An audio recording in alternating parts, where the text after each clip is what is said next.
완전 경쟁 시장의 장기 균형을 보도록 하겠습니다. 장기라는 것은 규모가 자꾸 커지는 그런 경우죠. 규모가 자꾸 이렇게 커진 거나, 제가 만약 커피숍을 운영한다면 커피숍이 점점 커진 거나, 아니면 뭐 이런 분점을 제가 1호점, 2호점, 3호점, 4호점 이렇게 자꾸 내는 경우, 또는 뭐 커피숍을 저만 하는 법은 없잖아요. 그죠? 딴 사람도 점점 이렇게 많이 커피숍을 그렇게 하는 경우, 그렇게 규모를 자꾸 커짐에 따라서 나중에 어떤 한 점으로 균형이 이루어진단 말이에요. 그게 결국에는 어떤 형태로 이렇게 딱 균형을 이루게 되는데, 그런 균형을 장기 균형이라고 합니다. 영어로 롱런이죠. 롱런 이퀴리브리움이에요. 완전 경쟁 시장에서는 그러면 나중에는 어떻게 되느냐? 점점 기업체가 많아지면 그러면 어떻게 되느냐? 답은 이익이 하나도 없어지게 된다는 거예요. 그 사업을 해도 아무 이익이 없다라는 그런 결론으로 나타납니다. 그런 것을 좀 자세히 한번 살펴보도록 하는 거죠. 제가 커피 시장을 한번 어차피 예를 들었으니까 커피 시장을 한번 보면서 장기에 대한 것을 설명을 하죠. 여기 커피에 대한 가격과 수량은 뭐에서 결정되냐면 공급과 수요에 의해서 결정이 됩니다. 그래서 커피에 대한 가격이 결정되고 커피에 대한 수량이 결정되죠. 커피는 그전에 4,000원이었었고, 여기는 10만 잔이 팔렸는데, 이건 한 사람만 한 게 아니라 1000개 기업이 움직였던 것들이죠. 그럼 이 1000개 기업은 어떤 논리로 운행을 하느냐, 이렇게 운영을 하죠. 단기 같은 경우는 가격과 수량 하는 데 있어서 바로 이게 가격이고, 이게 한계 수입이었었죠. 한계 수입하고 한계 비용이 서로 만나는 곳, 이 점에서 수량을 결정을 했었죠. 단기 균형의 조건이에요. 한계 기업과 한계 수입하고 한계 비용이 서로 만나는 곳에서 수량을 결정하고, 가격은 이 가격 4,000원을 받는다라는 거예요. 수량은 이만큼 결정을 한다는 거죠. 그러면 이윤이 극대화된다 그래요. 극대화된 이윤이 얼마큼입니까? 라는 걸 알면 평균 비용을 이렇게 그려보면 알죠. 그래서 이게 1,000원이면 1,000원만큼 해서 이 수량을 이만큼 팔게 되니까 이만큼이 결국은 이윤이다라는 거예요. 이것은 극대화된 이윤으로서 그냥 이윤이라고 얘기도 하지만, 뭐 초과 이윤이란 용어도 써요. 그래요. 왜 그 커피숍을 하냐면 바로 이 초과 이윤 때문에 그렇죠. 요 초과 이윤 또는 이윤으로 되는. 내가 왜 커피숍을 운영을 하냐면 이 초과 이윤이 돈이 생기니까 커피숍을 하는 거죠. 그죠? 그리고 이 1000개 기업들은 다 이 초과 이윤 때문에 커피숍을 하는 거예요. 그리고 이건 극대화된 이윤으로서 돈을 가장 많이 벌게 만들어 놓는 거죠. 그럼 이윤이 이렇게 생기면 요 사각형의 면적이 요 사각형의 면적이다, 그런 얘기예요. 근데 이게 초과 이윤이 생기면 나만 돈 벌으라는 법이 어디 있어요, 그죠? 딴 사람도 돈을 번다는 거죠. 딴 사람도 커피숍을 하면 돈을 번다는 거죠. 즉 이게 4,000원씩 하고 하면, 이렇게 하면, 그러면 딴 사람들도 이것을 자꾸 커피숍을 열 거예요. 자, 커피숍을 하면 하루에 이렇게 뭐 한 20만 원씩 번대. 그러면 하죠. 그냥 집에서 놀면 뭐해요. 나도 그냥 커피숍을 하나 해야지라고 하고요. 옆에 있는 가게는 보면 말이죠. 나는 뭐 지금 뭐 김밥이나 팔고 앉아 있는데, 이게 보니까 뭐 적자나 나고 말이야. 그러면 문도 못 닫고 막 그런 상황이다. 근데 저기는 하루에 한 20만 원씩 이렇게 벌고 있다고 하니까 얼마나 부러워요. 그죠? 그럼 나도 그거 해야지 하고, 그럼 문 닫고 이거 할 수도 있어요. 가서 초과 이윤이 생긴다니까. 하면 진짜 자기도 초과 이윤을 얻어내지요. 그러니까 이렇게 되면 초과 이윤이 생기면 다른 기업이 자꾸 생겨버린다고. 규모도 자꾸 커지게 되고 다른 기업도 하게 된다고요. 다른 사람도 하게 된다고요. 이렇게 하게 되는 거, 새로운 기업이 이렇게 진입을 하게 되는 거죠. 이런 것을, 새로운 기업이 생기는 것을 진입이라고 얘기합니다. 엔트리라고 해요. 들어온다, 그런 얘기예요. 기업 수가 자꾸 늘어나는 거죠. 그러면 기업이 자꾸 늘어나는데 언제까지 이렇게 진입이 계속 이루어집니까? 라는 거예요. 이게 마냥 이루어지는 건 계속 커지는 것은 아니라는 거예요. 자, 진입이 생겨버리잖아요. 그러면 이 공급이 1000개 기업이 2000개 기업으로 바뀌어버린다고요. 공급이 이렇게 증가하게 되죠. 그러면 이거는, 2000개 기업으로서, 2000기업이 움직이는 거로서, 예를 들어서 10만 잔이 아니라 20만 잔이 이렇게 움직여지는 그런 형태예요. 굉장히 커지죠. 그러면서 이제 가격은 뭐 낮아지겠죠. 뭐, 그죠? 낮아지면 이렇게 하면 낮아져가지고, 낮아지면 요만큼 초과 이윤이 생겨요. 그래도요. 초과 이윤이 생기는 한, 초과 이윤이 생기는 한 새로운 기업이 또 생긴단 말이에요. 또 자꾸 진입이 이루어지죠. 이루어지면 공급이 자꾸 늘어나는 거예요. 이렇게. 마냥 늘어나냐 말이에요. 진입이 마냥 이루어지느냐 그런 얘기죠. 안 그렇다는 거예요. 이거 진입이 언제까지 이렇게 이루어지냐면 이윤이 제로가 되면 더 이상 진입이 안 이루어져요. 새로운 기업이 안 생긴다고요. 공급이 더 안 증가한다고요. 왜 그러냐면, 그걸 하면, 근데 그거 해서 돈 버는데, 그럼 나 문 닫고 그거 해야지 하고 하지요. 근데 그거 하면 커피숍 하면 본전한데, 그 사업을 누가 하겠어요, 그죠? 본전하면 안 해. 적자난데, 그러면 그거 안 해요, 그죠? 해가지고, 뭔 손해를 보려고. 즉, 멈춰버린단 말이에요, 진입이. 더 이상 안 증가한다고요. 딱 이윤이 이게 제로가 되면, 이윤이 제로가 되면 공급이 자꾸 증가되는데 증가되는 것이 여기, 이윤이 제로되는 요점까지 이렇게 내려가면 더 이상 안 내려간다. 그런 얘기예요. 더 이상 증가하지 않는다는 거예요. 기업 수가 더 증가하지 않죠.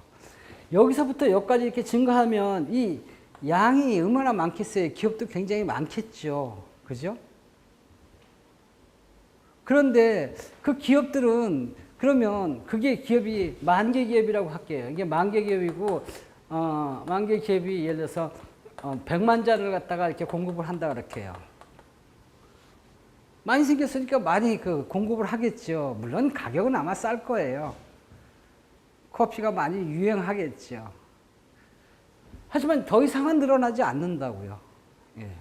커피는 이렇게 한 2,000원으로, 이게 2,000원이면 2,000원으로 딱 낮아지고요. 기업은 굉장히 많아지고요. 그 다음, 잔수는요, 이렇게 100만 잔도 이렇게 팔리게 되고요. 그런 상태에서 더 이상 진입이 안 이루어져가지고 거기서 딱 멈춰버린다고요. 그런 상태, 멈춰버린 상태를 장기균형이라고 된다고요. 그리고, 그럼 여기에 이 사업을 하지 않고 나가는 것을 퇴거라 그래요. 그러니까 새로 장사 안 하는 거죠.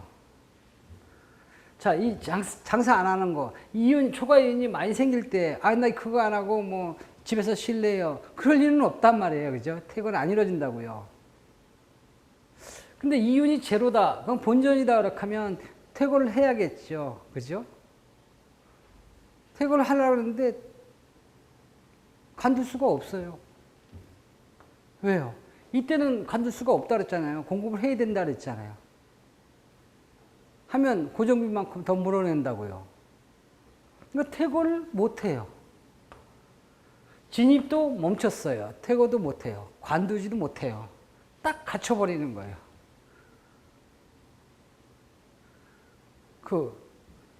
언제까지 퇴거를 못 해요? 이윤이 제로 될 때는 퇴거도 못 하는 상태죠. 이윤이 예를 들어서 마이너스가 된다. 그러면 가변 비용 이하 되면 막 태가 있으면 막 균형이 새로 이렇게 이루어지겠죠. 하지만 이 상태가 되면 딱 멈춰버린다고요. 더 증가하지도 않고 관두지도 못하고 이런 상태를 지속적으로 쭉 가게 되죠. 그런 상태를 장기 균형 상태라 그래요. 나중에 어떻게 되냐? 이렇게 돼 버린다고요. 이윤이 제로가 된 상태에서 기업이 만 개 기업이 지금 100만 잔을 갖다 공급하는 이렇게 되죠. 이 기업들의 평균 이익은 얼마큼이냐? 하나도 남는 게 없다고요. 제로라고요. 평균에서 제로죠. 여기에 어느 기업은 평균에서 이윤이 제로란, 만 개 기업이 평균의 이익이 제로란 얘기예요. 이익이 제로라는 얘기지, 뭐 다 제로라 그런 얘기는 아니에요. 여기는 뭐 하루에 뭐 5만 원도 남습니다. 우리는 뭐 한 5만 원 적자나는데, 우리는 2만 원 적자나는데, 거기서 왔다 갔다 하죠. 이걸 다 합계하면 제로가 돼 버린다고요. 마이너스 5만 원 돼도 나는 문을 못 닫아요. 왜? 가변 비용 때문에, 가변 비용을 갖다가 넘어섰기 때문에 문을 못 닫죠. 그런 상태에 걸려 있는 거고, 여기는요, 조금 남아도요, 초과이윤이 생겨도, 초과이윤이 생기는데 뭐하러 닫겠어요. 전부 다 평균해보면 다 이윤이 제로라 그런 얘기예요. 뒤집어 얘기하면 이렇게 생각할 수 있죠. 자, 지금 제가 이 기업, 커피숍이 지금 현재 이렇게 완전 균형, 장기 균형 상태예요. 자, 내 이 사업을 할까 말까예요. 겉에 딱 보니까 참 좋죠. 왜? 만 개 커피숍이 굉장히 많아요. 얼마 전에도 또 하나 생겼어요. 이렇게 보니까 또 생겼네. 저렇게 많은데 또 생겼네. 왜 생겼을까? 돈을 버니까 생기겠지 라고 생각을 하죠. 그러면 사람들이 많나? 이렇게 보면 기업이 100만 잔이 팔리고 있으니까 대충 보니까 뭐 조금은 팔리는 것 같아요. 보니까 사람 그렇게 많지는 않지만 뭐 이렇게 뭐 그런 데로 손님이 조금씩 있고 말이죠. 그러면서 또 새로도 생기고 막 그러거든요. 겉보기에는 보면 야, 이거 뭐 흔한 거 이런 거 장사하면 뭐 저 사람도 하는데, 이 많은 사람이 하는데 뭐 그냥 돈을 꽤 벌겠지라고 생각을 하고 무심코 딱 뛰어 들어가죠. 들어가면 어떻게 돼요? 이윤이요. 없다고요. 본전이라고요. 들어가는 건 자유예요. 나가는 건 못 나가요. 왜? 퇴거할 수가, 간둘 수가 없어요. 본전이라고? 아이, 잘못 들어왔네. 간둬야지. 못 간둔다고. 하면 안 되는 거죠. 안 되고, 그런 상태에서는 이윤이 제로인 상태가 돼버리죠. 처음에 딱 이렇게 들어가면 평균적으로 되면요, 탕후 손님도 없고 하니까, 뭐 가면 조금 적자 나겠죠. 그죠? 조금 지나면, 뭐 적자가 조금 줄어들겠죠. 하지만 웬만해서 이윤이 제로로 들어오기는 상당히 어려울 거예요. 오랜 시간 돼야 제로로 들어오겠죠. 그 전까지는 계속 적자 나다가 조금 있으면 나아질 거야. 나아져 봐야 본전이라고요. 즉, 그런 사업은 안 뛰어드는 게 좋죠. 왜? 이윤이 제로니까. 장기 균형 상태에 걸려버리면 바로 그런 형태예요. 근데 문제는 뭐냐면, 장기 균형 상태가 어느 기업이든지 다 장기로 간다는 거예요. 사업이 처음에 딱 생기잖아요. 생기면 이게 나중에 잘 되잖아요. 잘 되면 장기 균형 상태로 이렇게 가죠. 어떤 기업은 장기에 빨리 도달해요. 어떤 기업은 짧게 오면 금방 장기가 되죠. 장기가 되면 그거 하면 금방 망하는 거예요. 새로 하면요. 예를 들어서 뭐, 이런 뭐, PC방, 노래방, 이런 것들은 한 10년 정도?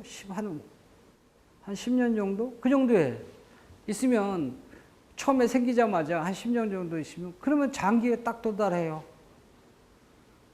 지금 상태는요, 거기 뭐 장기 상태라고 봐야죠. 네, 장기란 증거가 뭐냐면, 기업체가 일단 많잖아요. 주변에 보면 맨 노래방이잖아요. 그죠? 그리고 손님은 아예 없는 건 아니에요. 조금은 있어요. 근데 이익은 얼마냐?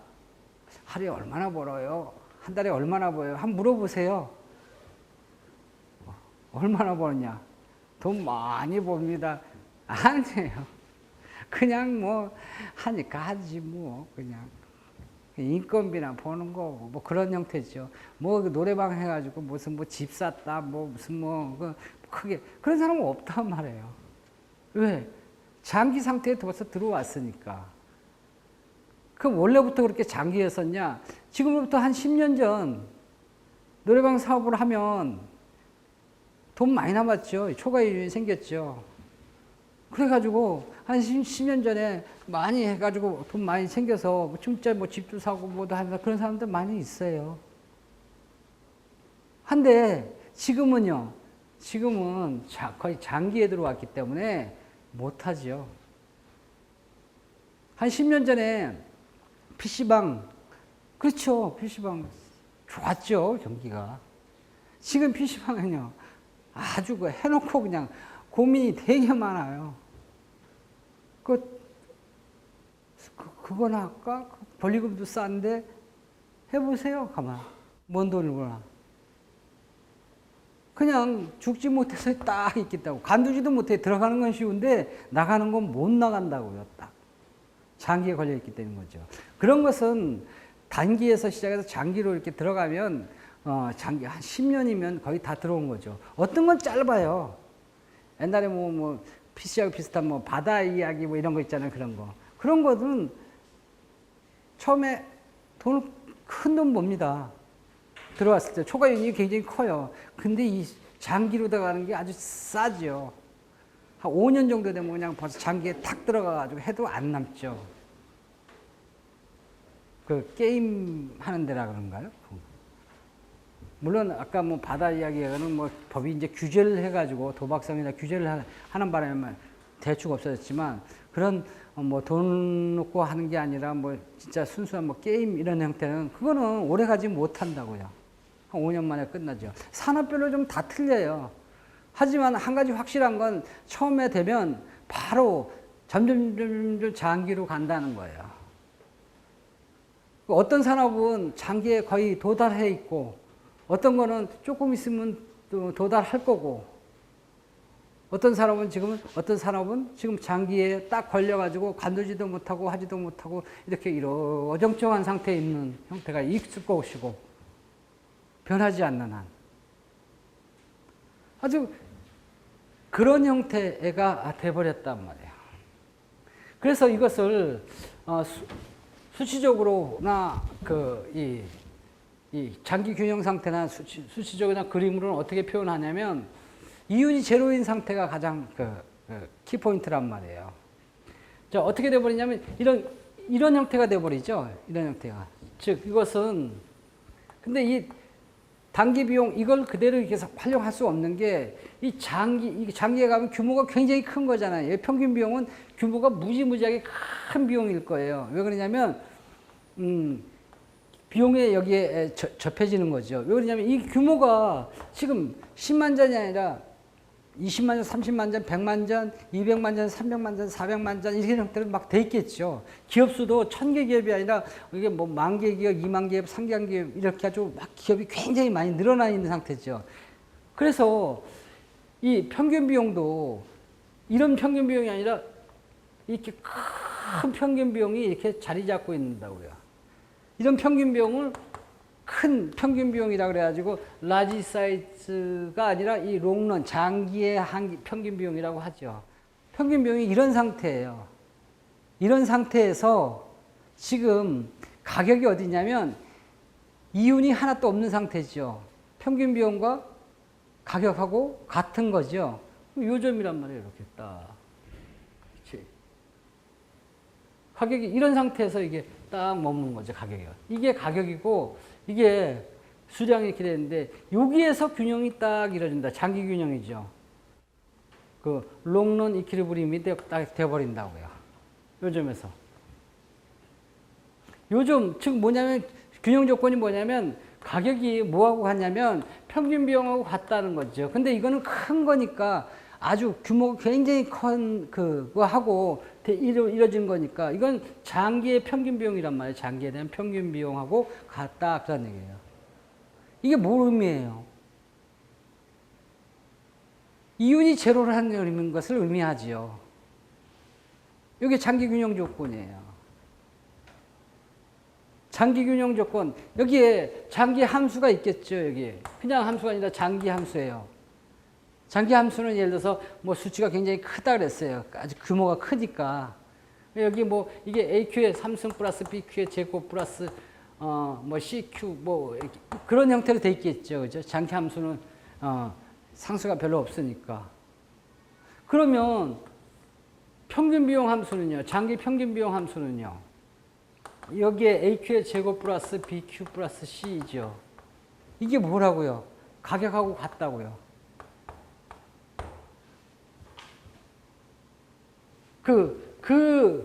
요거 가격, 이게 만약에 2,000원이다. 그러면 2,000원이다. 2,000원하고 딱 같은 그 Q의 값은, 그럼 여기 나오죠. 그죠? 그럼 값을 구해낼 수는 있다는 거예요. 근데 한 가지 조심할 것은 뭐냐면, 이게, 물론 이유는 제로라는 개념인데, 이 장기 평균 비용은 포락곡선이에요. 여러 비용 중에서 가장 적게 쓰는, 그렇게 이루어져 있는 포락곡선임을 갖다 조심해야 돼요.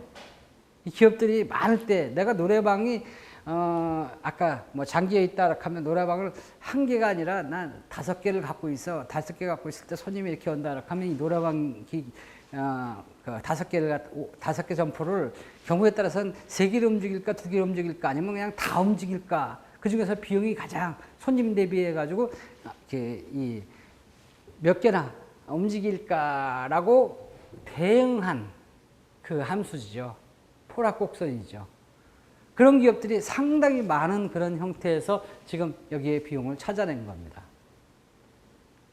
일반 비용하고는 틀린 거죠. 장기 비용은 또 그런 게 원래 이 포락곡선이니까 비용이 가장 적게 되는 것을 나와 있는 그 숨어 있는 그런 것들이 숨어 있으니까요. 그러니까 일반적인 비용 함수, 단기 비용 함수를 쓸 수가 없다고요. 여기서는요. 왜냐하면 장기 비용 함수하고 이 평균 비용 함수는요. 어떻게 구성되어 있냐면 장기 비용 함수를 그대로 해가지고 이게 장기 평균 비용 함수를 그대로 써야지. 이거는 뭐냐면 비용 함수 중에서 가장 적게 들어가는 미니마이즈한 비용의 함수를 그 중에서 골라놓은 거란 말이에요. 그게 거기에 나오는 비용과 수량의 변화에 따라 이 비용인데 이 비용 함수가 장기 비용 함수죠. 그러니까 일반적인 단기 비용 함수하고는 조금 다르단 말이에요. 출생이 틀리죠. 비용 함수가 쭉 있을 때 그 중에 미니마이즈 한다는 것은 미분해 가지고 제로로 만들어 놓는 거죠. 그죠?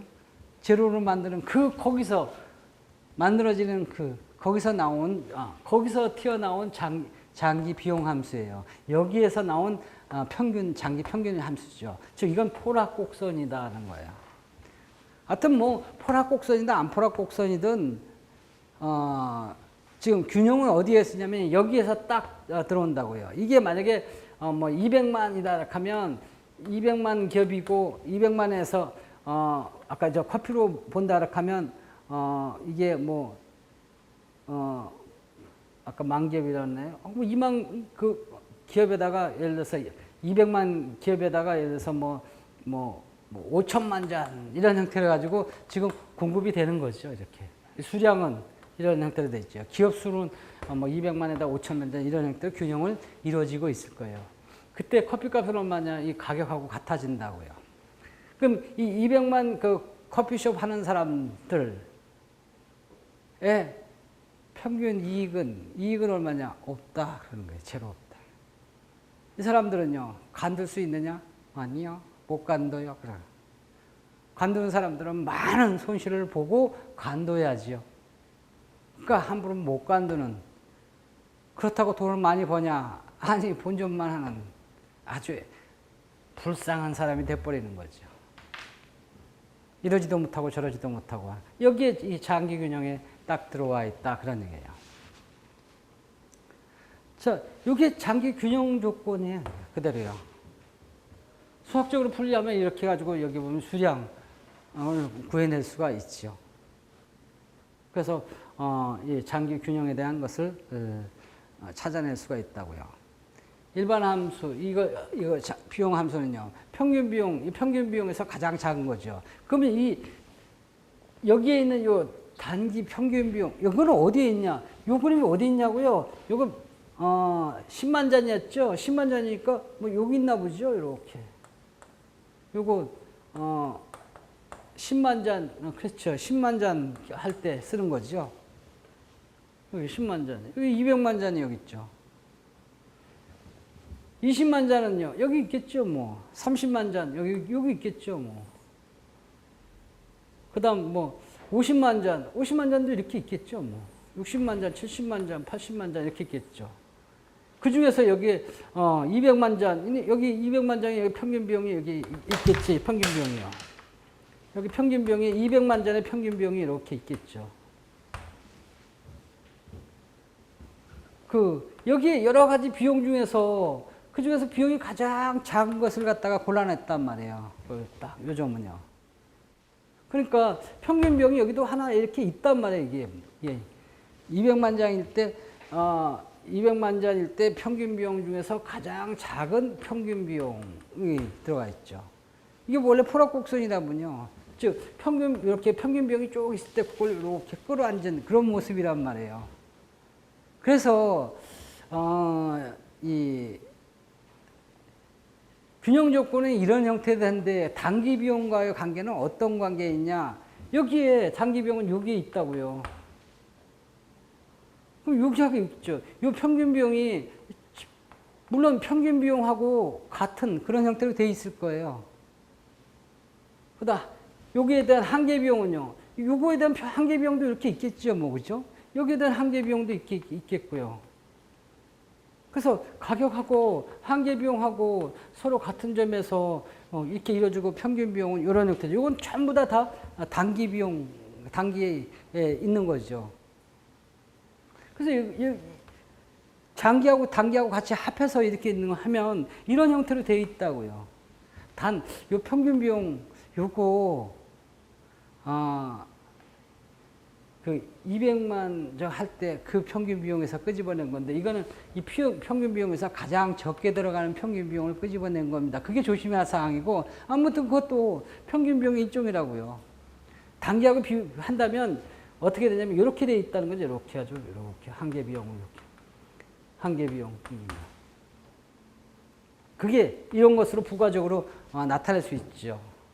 그다음 여기에서는요. 그림에서는 이런 형태로 나타날 수 있죠. 근데 이런 것들이 장기하고 단기하고 하는데 개념이 조금씩 틀리기 때문에 뭐 이건 여기 평균 비용이라도 그냥 평균 비용 아니에요. 라고 그렇게 얘기를 단서에 붙여놔야 되죠. 그죠? 그래서 이거는 하나의 부가적인 정보일 뿐이라고요. 이거 꼭 단기하고 장기하고의 관계를 갖다 비교해서 비교하라. 그러면 여기다 갖다 이렇게 붙여놓을 수는 있지만 그림을 이렇게 그려놓을 수 있지만 이게 무엇이냐라는 그런 의미에서 본다 하면 그거 여기 한계 비용이죠, 그죠? 한계 비용하고 이게 있지만 이게 한계 비용하고 이렇게 있지만 그런 것을 갖다가 해놓을 수도 있지만 그건 뭐 그렇게 크게 큰 도움은 못 된다는 거예요. 그래서 이런 것들은 부가적인 자료서 쓸 수는 있지만 그냥 안 써도 상관없다고요. 그러니까 이게 가장 중요한 거죠. 이게 장기 평균 비용의 균형 조건은 가격하고 평균 비용, 장기 평균 비용하고 같은 이 점을 이걸 충족시켜주는 수량, 그게 장기에 대한 이 수량이고 그 값을 가격에다가 집어넣어준 그 값이 그 장기 비용의 가격이다 그런 얘기예요. 그때 이유는 제로다는 거죠. 즉 여기에 숨어 있는 그것은 가장 중요한 결정은 뭐냐면 이윤이 제로입니다라는 거예요. 그런 상태에서 장기 균형이 이루어진다는 거죠. 저번에도 잠깐 얘기했듯이 물론 여기다가 장기 한계 비용도 그려놓을 수 있어요. 이렇게 한계 비용, 한계 비용이죠. 근데 이거는 의미가 없어요. 왜? 있어도 포락곡선이 아니기 때문에 별로 의미가 없죠. 꼭 뭐냐면 여기다 그냥 일반 평균 비용을 하나 이렇게 딱 단기 비용으로 하는 거, 그거가 여기에 별로 큰 의미가 없듯이 꼭 이렇게 써놓는다면 이거는 이 비용 중에서 가장 작은 비용이 이렇게 된다는 거지, 여기에 있을 수도 있죠. 그죠? 여기에 평균 비용 예를 들어서 이거는 아까 여기 10만 전 할 때는 여기 있다 그랬잖아요. 그죠? 여기에 있는 비용 함수하고 여기 있는 비용 함수하고 비용 함수하고 비용 함수하고 쭉 있는 중에서 가장 작은 거가 될 수가 있는 거니까. 그 중에서 그러니까 이거는 하나의 부가적인 그런 문제고 그다음 큰 의미가 없다라고 볼 수는 있죠. 이거는 진짜 의미가 없어요. 왜 그러냐면 이거는 포락곡선이 아니라 그랬잖아요. 즉 여기에 딱 한계 비용이 붙어 있는 것은 아니라는 거죠. 어디에 붙어 있냐? 여기 10만 잔 여기 있죠? 여기에 붙어 있잖아요. 여기에 붙어 있지 여기에 붙어 있지는 않죠. 그래서 이거는 이건 포락곡선이 아니니까 그릴 수는 있다. 하지만 아무 의미가 없다. 의사결정하는데도 아무 의미가 쓸모가 없다라는 거죠. 그래서 단순하게 장기 비용의 이 장기 균형은 이 장기 비용은 균형 조건 완전 경쟁의 장기 균형은 어떻게 되느냐 이렇게 된다는 거예요. 그림으로 보면 그냥 이런 장기 비용 함수에다 여기다 딱 그려진 그런 형태다 그런 얘기예요. 즉 이것은 뭐냐면 이윤이 하나도 없는 상태라고 규정을 할 수가 있어요. 자, 장기에 대한 설명이 아주 간단하게 움직여져 있죠. 왜냐하면 이것은 막 수학적으로 이렇게 쫙 풀면 조금 골치가 아파지겠죠. 왜냐하면 장기 비용 함수는 각종 비용 함수의 가장 적은 값으로 구하는 거니까. 하지만 내용은 이 내용이에요. 여기서 얻을 수 있는 교훈이 있죠.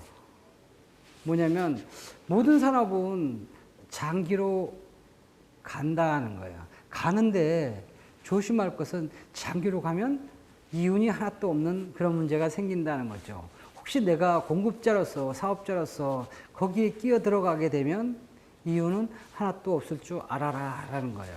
함부로 끼지 말라 그런 문제가 생기는 거죠. 의사결정할 때. 장기에 대한 의미를 정확히 하고 나서 그걸 활용하는 그런 문제가 끼어 있다는 거죠. 내가 하는 사업은 장기가 없는데 모르죠. 그 지금 장기가 벌써 되어 있는지 아니면 지금 거의 장기 상태에 거기 들어가기 바로 직전인지 누구나 알 수는 없죠. 증거는 있어요. 증거는 뭐냐면 주변에 장기가 되면 일단 기업체가 많다는 거죠. 그리고 손님도 많아요. 여기 빠글빠글해요. 좀 널리 유행을 한다라는 그런 의미를 갖고 있어요. 근데 그 사업하는 사람들의 수익을 보면 예전같이 장사가 잘 안 돼. 시간이 흘렀으니까 장사가 잘 안 되죠. 경기가 나쁜가? 말은 그렇게 해요. 사업하는 사람들한테 이렇게 한번 물어보면 장사 요새 사업 잘 어때요? 장사 좀 어때요? 이렇게 하면 맨날 안 된다 그래요. 안 된다는 것은 언제 보냐? 작년보다 지금이 더 잘 안 돼. 재작년보다 손님 많이 줄었어 그래요. 왜 그럴까요? 물론 안 돼서 안 되는 그런 경우도 있겠죠. 대부분 장기에 진행해가지고 서로 나눠 먹기 하는 그 가운데서 평균 이익이 자꾸 줄어들어가는 그런 현상이에요. 장기로 가는 현상이죠. 그러니까 그런 걸 잘 모르니까 기껏 하는 게 뭐냐면 아마 경기가 굉장히 안 좋아서 그렇지 맨날 경기 탓만 해요. 아, 경기는 맨날 낮아져요? 낮아졌다 올라졌다 낮아졌다 올라졌다 하는 거잖아요. 근데 왜 맨날 낮아지는 거로만 생각하냐고요. 그러면 경기는 언제 좋아지는 거야? 뭐 좋아지는 건 없어요. 좋아지는 건. 그 사업하는 사람들은 경기는요. 아, 내년에 호황이다. 올해는 지금 호황이라서 잘 나오고 있다. 그렇게 생각을 하지 않죠. 좋을 때는 경기 호황 탓에 내가 잘 된다는 얘기는 생각하지도 않고 말도 그렇게 안 하죠. 안 될 때만 핑계댈 게 없으니까 그냥 그거라도 그냥 위로를 갖고 있죠. 그거 원래 그 원인은 뭐냐? 물론 경기 탓도 있겠지만 가장 큰 것은 장기가 많이 진행돼서 그러는 거예요. 그래서 이 항상 그렇게 점점 다운하는 거죠. 그러면 내가 다음에 이런 뭐 노래방 사업이나 뭐 이런 뭐 서비스 산업 아니면 뭐 어떤 사업을 이렇게 한다. 그러면 언제 해야 되느냐? 언제 해야 되냐고 초과 이윤이 있을 때. 파이오니아 사업을 해서 처음 열어가지고 말이지 이렇게. 그러면 위험이 너무 크죠. 잘 될지 안 될지 모르니까. 그럼 언제 뛰어들어가야 되냐? 조금 초반전에 조금 된다 싶다 가지고 누가 좀 된대. 그 소문 날 때, 소문 나기 시작할 그 무렵에 얼른 뛰어들어가는 거예요. 그리고 언제 빠져나오냐? 장사가 한참 잘 돼가지고 해가지고 말이죠. 이게 매출이 한참 이렇게 올라가다가 이게 서서히 좀 낮아지면서 이익이 좀 적어지는 것 같으면서 뭐 옆에 보니까 주변에 좀 대충 몇 개의 기업이 몇 개 생기고 나하고 비슷한 유사한 업종이 이렇게 생기고 그러면 지금 장기에 진입했구나. 진입이 곧 될 거구나라는 거죠. 그때 어떻게 하라고요? 발을 쏙 빼라고요. 박수 막 칠 때 싹 빠지라고요. 아니 왜 이렇게 장사가 잘 되는데 왜 간두셔? 이렇게 하면 그냥 이제 쉬어야겠어요. 벌 만큼 벌었고 그래야죠. 그때 안 빠져나오면 나중에 고생을 하죠. 그게 몇 년입니까? 글쎄 그 산업별로 다 틀리죠. 하지만 장기에 이렇게 더 도달하면 나빠지니까 도달하기 전에 쑥 빠져나오죠. 빠져나오기가 그때 빠져나오는 게 참 좋아요. 왜냐하면 장사가 어느 정도 잘 될 때 그때 빠져나오면 그러면 여태까지 모아놓은 그 돈도 있고 이익을 보존할 수 있고 그것도 또 적당히 빠져나오면 그때 빠져나오기가 아주 쉽죠. 초과인 조금 있는데 그게 왜 빠져나옵니까? 그건 넘어가가지고 넘기기가 좋죠. 그나마 이익을 지키는 그런 방법이죠. 사업의 전략을 이걸 보고 구상할 수가 있다는 거죠. 즉 장기 모델 갖다가 올바로 이해하면서 써먹는 그런 법이에요. 방법이죠. 모든 산업은 모든 물품들은 다 이 장기로 가게 돼 있습니다. 시간별로 가면 시간별로 장기로 가요. 천천히 가느냐 빨리 가느냐 그 차이라 그랬잖아요. 핸드폰 매장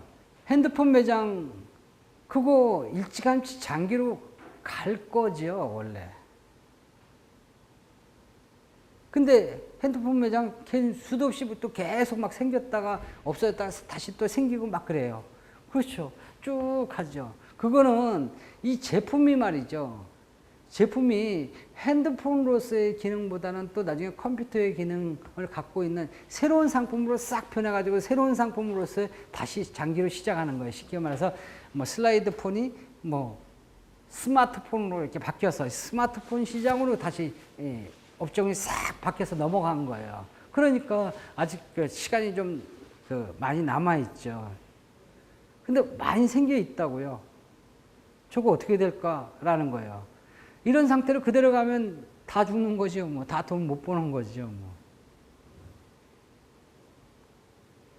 그 장기의 기술 혁신이 없이는 계속 달라지는 거죠.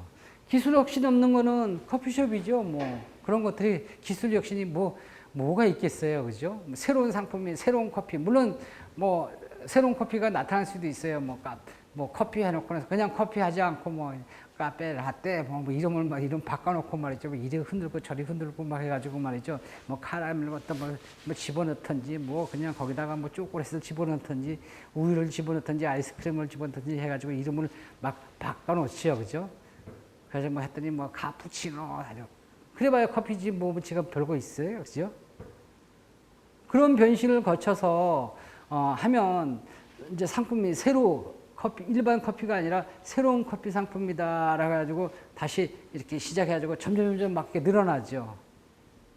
옛날에 커피 팔던 뭐 다방이라고 그러죠.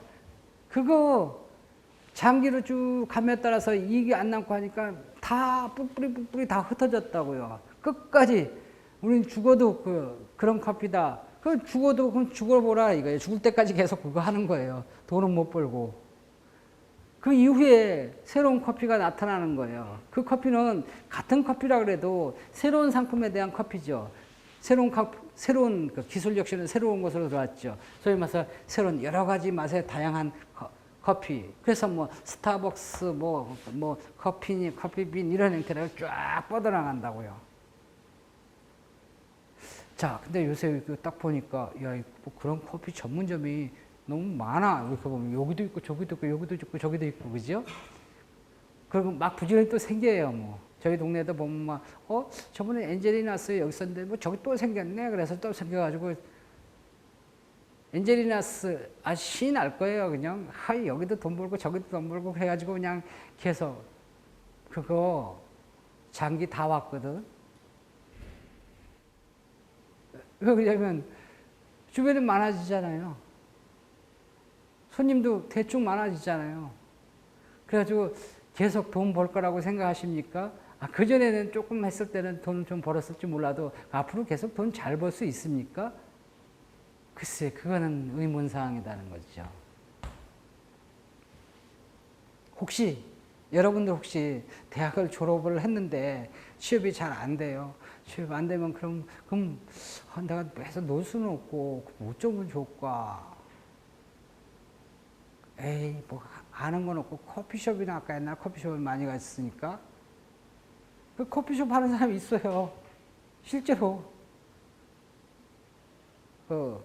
뭐 대학 나와가지고 와서 이렇게 하다가 뭐 취업도 안 되고 뭐 하니까 커피숍을 열었죠. 근데 열었는데 좀 위치를 잘 잡아가지고 뭐 큰 돈은 못 벌어도 그냥 이렇게 중견기업으로 딱 들어서는데 아주 딱 어느 정도 레벨에 딱 올라서 가지고 계속 있어요. 그래서 그 생긴 지가 7, 8년 전에 이렇게 생겼는데 아직까지 그 사람은 어떻게 저거 했냐면 그 사장이 여자 사장이에요. 시집 갈 때 쓰려고 모아놓은 돈 톡 털어가지고 어머니한테 아버지한테 나 시집 갈 때 줄 돈 미리 줘. 그래가지고 그거 갖고 했어요. 커피숍. 했는데 그래서 한 1억 정도 이렇게 모아가지고 했죠. 커피숍을 계속 했어요. 손님도 뭐 그런 데는 있는데 이거 계속 아직까지 한다니까 간둘 수가 없죠. 지금은 상태는 어떻냐? 지금 뭐 그냥 간신히 인건비나 버는 상태, 돈 좀 많이 모았나? 예? 모을 리가 없죠. 사업을 또 그렇게 막 하다 보니까 시간이 없어요. 돈은 많이 못 버니까 맨날 아르바이트생 쓸 수가 없다고요. 그러니까 본인이 거의 앉아 있죠. 아르바이트생 쓰면서 자기는 하면서 시간이 없잖아요. 시간이 없으니까 남자친구 만날 시간이 없죠. 뭐 만날 시간이 나면은 남자친구 생길 시간이 없죠. 맨날 바쁜 아침서부터 저녁 때까지 계속 바쁜 그런 여자친구를 어떤 남자가 미쳤다고 만나고 있어요, 그죠? 그 남자친구 없어 시집을 못 가는 거야. 그리고 돈도 없다고. 이 사람 지금 거의 장기에 와 있다고요. 이 커피 산업이. 간둘 수도 없다고요. 돈도 그렇게 많이 못 보고. 궁금한 거죠, 저는요. 지금 저 커피집 사장이 하는 저 아가씨가 나이가 최소한 30대 중반 이상은 됐을 낀데 하고. 저 사람은 도대체 언제 시집을 가나 별거 다 걱정해요, 그죠?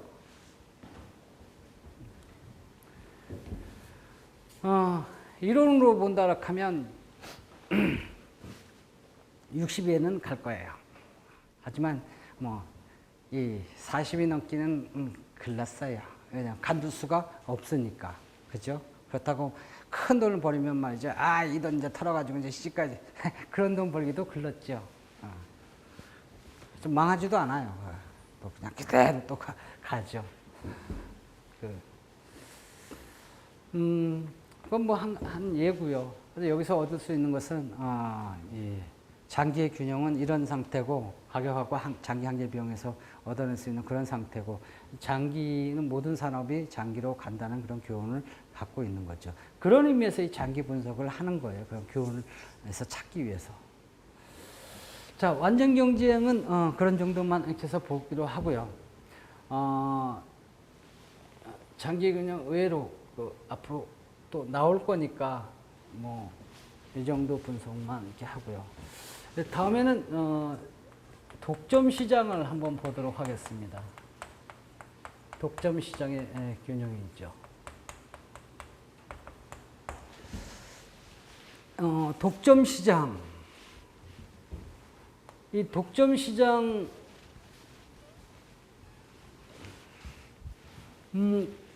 독점 시장은 조금 어렵습니다. 어려워도 해야죠, 자, 독점 시장은, 수요자하고 공급자가 있을 때 공급자가 하나 있는 그런 시장을 독점 시장이라고 그랬어요. 자, 이 사람들은 가격을 어떻게 결정할까라는 거예요. 가격을 어떻게 결정하냐면 이윤이 극대화되는 쪽에다가 가격과 수량을 결정을 합니다. 그건 미리 예전 얘기를 했죠. 여기 제가 KTX를 움직인다고 하죠. KTX 시장은 이거는 독점이에요. KTX를 기차를 공급하는 곳은 이거는 공급하는 데는 한 군데죠. KTX 타는 사람들은 수도 없이 많죠. 예를 들어서 지하철이다. 지금 있는 지하철은, 그러면 지하철 공급하는 데는 것은 지하철 공사죠. 거기서 한 군데서 공급을 하죠.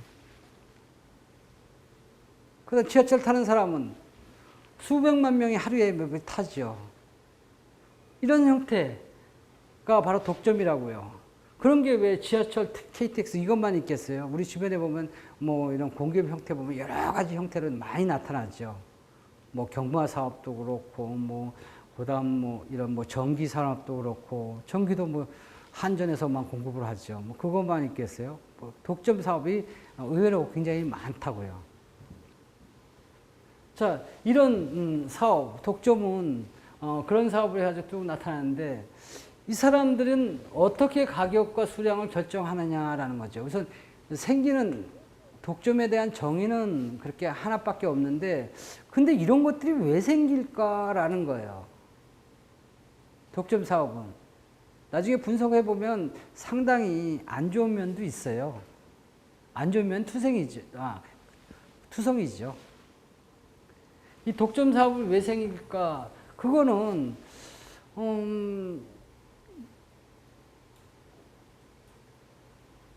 그러니까 어쩔 수 없이 생기는 경우가 있고요. 그러니까 그거 사업을 하면 맨날 적자가 나니까, 예를 들어 철도 사업 같이 계속 하잖아요. 하면 이거 맨날 적자라 그래요. 적자란 말이에요. 적자가 나는 사업을 갖다가 딴 기업 보고 하라 그러면 하겠어요? 안 하죠. 그러니까 그렇다고 정부가 가만히 있어. 이거 적자 나니까 나도 이 사업 하지 말아야지 하고 간둘 수가 없다고요. 없으면 철도가 없어지죠. 전기 사업이면 전기를 공급하지 못하죠. 적자 나도 한전도 적자거든요. 그렇게 적자가 이렇게 생겨버려도 그건 생길 수밖에 없단 말이에요. 왜냐하면 전기 안 쓸 수가 없으니까. 그렇다고 다른 기업 보고 적자나는 기업을 너희가 뭐 전기 좀 공급해봐라 하면 아니 적자나는데 누가 해요? 안 하죠. 서로 안 하는 가운데서 정부가 할 수밖에 없다고요. 왜 그러냐면 전기를 공급해야 되니까. 그래서 어쩔 수 없이 기업을 하나 딱 세우게 되죠. 독점 기업을 할 수밖에 없는 거죠. 그런 독점을 자연 독점이라고 합니다. 어쩔 수 없이 생겨서 됐다 그런 얘기예요. 그리고 뭐 이렇게 아주 뭐 이런 건 분석할 필요는 없겠죠. 뭐 이렇게 뭐 너무 영세해서 그거 뭐 한 기업이 더 생겨가지고 그 수익을 뭐 나눠 먹기에는 뭐 별로 뭐 도움이 못 된다. 이런 데는 아주 영세한데 이런 데는 뭐 독점이 생길 수가 있겠죠. 그건 뭐 서로 나눌 필요가 없으니까. 아무튼 이 독점은 이렇게 일반적으로 이렇게 자연 독점 형태로 이렇게 많이 생기기도 하고요. 물론 뭐 고의적으로 해가지고 뭐 생기기도 하죠. 그래서 발생 원인은 이런 형태로 생기는데 이 독점들은 그럼 의사결정을 어떻게 하는가라는 거죠. 독점 시장에 대한 이 독점이 생기면 그럼 피해 분석 사례, 균형 사례 이런 것들은 하면서 계속 분석을 하고 그래서 독점에 대한 가격 결정 원리는 또 원론적인 이야기인데 좀 논리적으로 쭉쭉 얘기하려고 하면 나중에 분석을 해야 되니까. 자, 지금 독점 기업들은 목적이 뭐냐면 이 사람들은 이윤의 극대화를 위해서 목적을 둡니다. 극대화죠. 물론 독점 기업들은 가격과 수량을 자기 마음대로 결정할 수 있습니다. 왜냐하면 공급하는 쪽이니까 이 가격을 자기 마음대로 결정하죠. 이 가격을 결정하는데 이 방법이 뭐냐면 바로 이윤을 극대화하면서 가격을 결정을 한다고요. 이윤이라는 것은 가격 곱하기 수량에서 비용을 뺀 나머지, 매출에서 비용을 뺀 나머지가 이윤인데 가격을 높게 받으면 그러면 이윤이 더 많아지겠죠. 이 적게 받으면 이윤이 적어질 거 아니에요. 그죠? 그래서 이 사람들이 가격을 많이 높일 수 있는 권한은 갖고 있습니다. 그러니까 가격을 마음대로 이렇게 올릴 수는 있어요. 하지만 마냥 올리겠냐 그런 얘기예요. 가격을 많이 오르면요. 수량이 자꾸 떨어지죠. 수량이 자꾸 떨어지는 그런 성격이 생긴다고요. 예를 들어서 아까 철도 KTX 요금 있잖아요. KTX 서울에서 부산까지 5만 원인데 5만 원을 갖다가 예를 들어서 5만 원 하루에 10,000명 탄다고 가정하죠. 근데 이걸 5만 원을 갖다가 만약에 내 가격을 높인다 그래서 50만 원을 받으면요. 그 KTX 누가 타겠어요? 조금은 타겠죠. 한 10명은 탈 거 아니에요. 그죠? 그러면 매출액을 비교하면 여기는 5억 원이지만 여기는 500만 원이라고요. 그러면 여기 5억 원이고 500만 원 주면 어떤 게 이윤이 극대화되겠냐? 5억 원이 낫겠죠. 그렇기 때문에 이 사람은 50만 원을 안 받고 5만 원을 받는 그런 이유가 생겨버린다고요. 즉 가격을 마음대로 올릴 수가 있는데 또 마음대로 낮출 수도 있죠. 그건 독점기업의 권한사항이니까. 단 그 가격을 어떻게 해야 되느냐. 올리더라도 4만 원 받는 것보다는 5만 원 받는다는 거죠. 근데 50만 원 안 받는다는 거예요. 왜 안 받냐? 그게 이윤의 극대화가 되니까. 그래서 이 사람은 가격을 5만 원으로 결정하는 그런 원리를 갖고 있단 말이에요. 이 사람과 가격과 수량을 자기가 마음대로 결정하는데 어디다 그 목적을 두냐면 이윤 극대화하는 그 가격과 수량이 얼마냐 거기에다가 털컥 그 가격과 그 수량을 딱 결정을 해놓고 수요자들은 따라라라는 그런 원리를 세우지요. 그래서 그런 형태의 이윤 극대화를 하는데 그럼 이 독점 시장에 있어서의 그 특징, 독점이 되면 이런 가격과 이 수량 또는 수입, 이윤 이런 것들이 기업의 입장에서 아주 상당히 달라집니다. 그래서 이 독점 기업에 대한 특징을 한번 보려고 그래요. 독점 기업은 이윤이 어떤 형태로 되고 비용은 어떤 형태로 되는가 그런 것들을 갖다 한번 조금 분석함으로 인해 가지고 도대체 독점 기업은 뭔 일이 벌어질까라는 것을 갖다가 찾으려고 하는 거죠. 여기 한 데이터를 하나 가져오겠습니다. 여기 지하철이에요. 지하철 중에서 독점에 대한 특징을 나타내기 위해서 여기 지하철에 여기 한양대역에 예를 들어서 지금 지하철 요금이 1,050원이라고 할게요. 1,000원이라고 할게요. 한 번 타는데 1,000원인데 예를 들어서 10,000명 탄다고 할게요. 그때 그 기업의 가격과 수량이 어떻게 달라지는가? 지금 가격과 수량이 어떻게 달라짐으로 인해 가지고 이익이 어떻게 달라지는가? 수입이 어떻게 달라지는가? 또 한계 수입이 어떻게 달라지는가? 거기에 따라서 이윤이 가장 많은 쪽에다 내가 가격과 수량을 결정을 하기 위해서 이런 데이터가 필요하거든요. 가격과 수량이죠. 이건 수량이고 이거는 수입이고요. 가격 곱하기 수량에 해당하는 수입이고요. 이거는 한계 비용이에요. 한계 수입이죠. 한계 수입은 어떤 형태로 되냐면 이 DQ분의 델타 Q분의 델타 R로서 한 사람 더 타는데 수입이 얼마큼 더 증가됩니까? 라는 그런 데이터를 필요하게 돼요. 자, 가격이 지하철이 1,000원인데 예를 들어서 10,000명을 탄다 이거죠. 그러면 만약에 900원을 낮추면 어떻게 될까? 가격을 낮추면 수량이 아무래도 증가하겠죠. 지하철 900원이라고 하면 그럼 버스 타는 사람들은 다 지하철 탈 거 아니에요. 20,000명으로 이렇게 늘어난다고 가정을 하죠.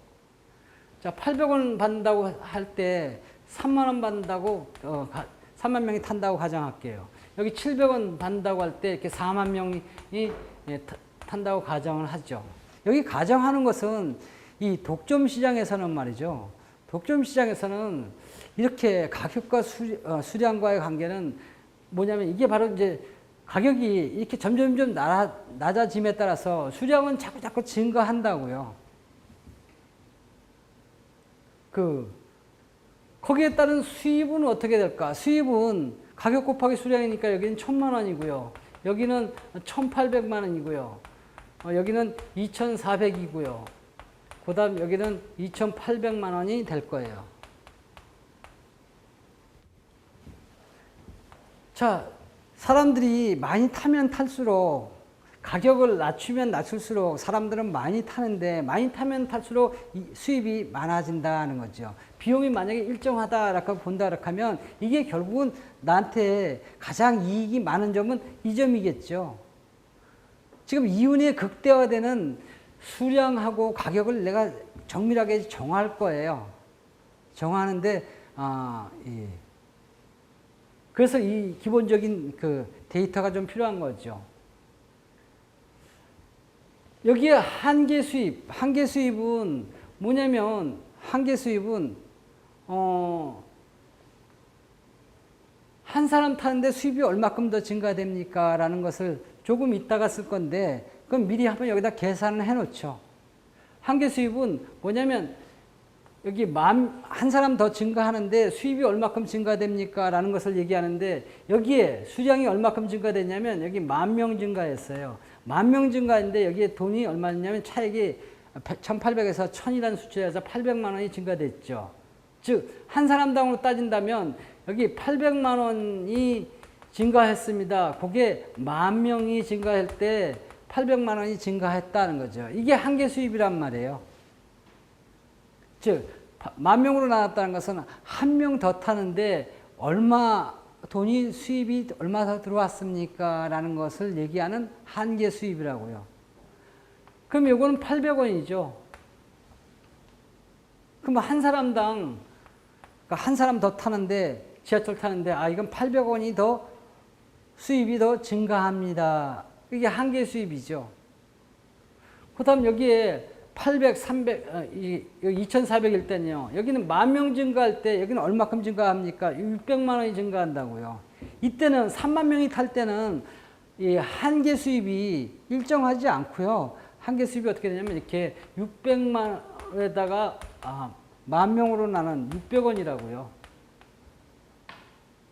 여기에서는요. 10,000명 증가할 때 여기는 400만 원이죠. 그러면 400만 분의 여기 10,000명을 서로 이렇게 약분하면 되죠. 그럼 1분의 4 해가지고 400원이 돼버리는 거죠.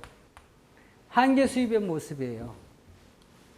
자, 이걸 놓고 이제 독점 기업들이 가격과 수량을 어떻게 결정하는가라는 것을 한번 그림으로서 이렇게 한번 보고 수치로 한번 보려고 그래요. 가격 결정. 그러니까 독점 시장의 균형은 어떻게 되는가라는 것을 한번 보는 거죠. 자, 수량이 증가하면서 이 가격과 이 수량 이걸 어떻게 결정할까? 이거 결정할 권한이 있다 그랬어요. 그죠? 근데 결정 권한을 어디에다가 놨냐면 그 이윤이 가장 많아지는 곳에다가 그만큼 생산할 거고 그만큼 가격을 받을 거고 이 사람들은요. 그래서 여기에 그래프에다 놓고 수량을 결정하는 모습을 한번 잠깐 보도록 하죠. 여기에 이윤이라는 것은 수입에서 비용을 뺀 거라는 거예요. 그죠? 이윤이 가장 많이 나는 것을 한번 보죠.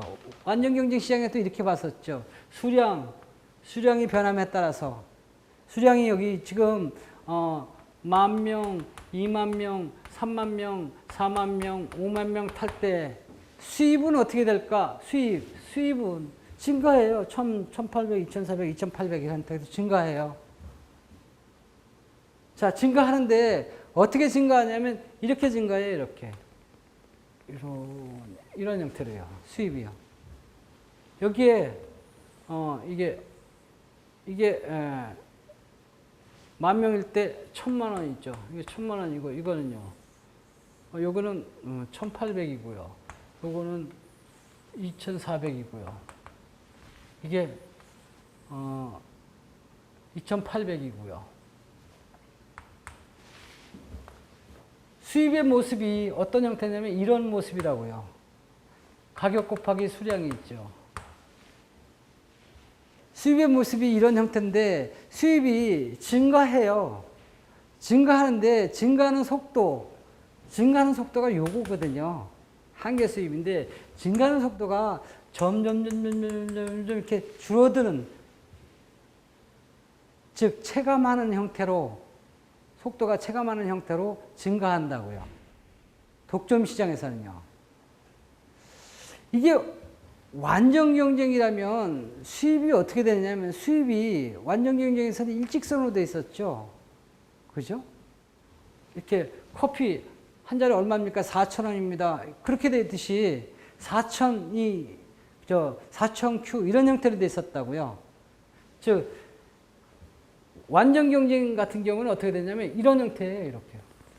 이런 형태로 된 게 완전 경쟁의 수입이죠. 이것은 수입인데 완전 경쟁인 경우에는 가격 곱하기 수량에서 이 가격이 주어져 가지고 4,000Q 이런 형태로 됐을 거예요. 독점이 돼버리면 수입이 이런 형태로 돼요. 바뀌어버려요. 모습이 다르죠. 수입하는 모습이요.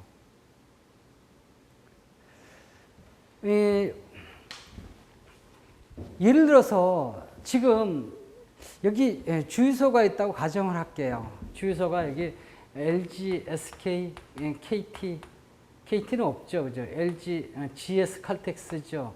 SK 에너지고, 그 다음, 여기,